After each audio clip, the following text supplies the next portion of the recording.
நமக்கு இருக்குது. நமக்கு கிடைச்ச அந்த ஃப்ரீடமை ப்ராப்பராக பயன்படுத்தி நமக்கு கிடைக்கிற அந்த கரெக்டாக பயன்படுத்தி உனக்கு ஃப்ரீடம் இருக்குல்ல, அந்த ஃப்ரீடமை யூஸ் பண்ணி உன்னை நீயே கேர் பண்ணிக்கோ, உன்னை நீயே கைட் பண்ணிக்கோ.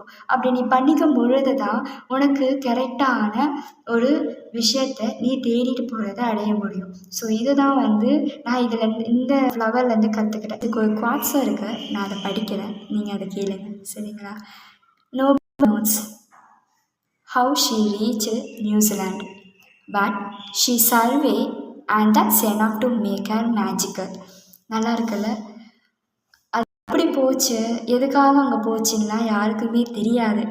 ஆனால் அது அழகாக ஒரு மேஜிக்கலி தோஷமாக இடத்துல அதே வரும்.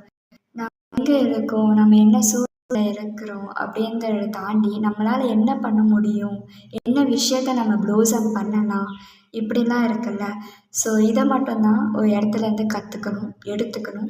அதை அந்த இடத்துலையே சர்வே பண்ணி ப்ளோசம் ஆகணும். அதை விட்டுட்டு எனக்கு ஃபார் எக்ஸாம்பிள் எனக்கு லேப்டாப் இல்லையா, நான் எப்படி படிக்கிறது, என்கிட்ட ஃபோன் இல்லையா, நான் எப்படி நோட்ஸ் எடுக்கிறது. லைப்ரரிக்கு போ, புக்கு படி. இல்லாத லைப்ரரியா, புக் இருக்குது, எடுத்து படி. நிறைய விஷயங்கள் நமக்குள்ளேயே இருக்குது, நம்ம பக்கத்துலேயே இருக்குது, நமக்கு தான் அது தெரியல.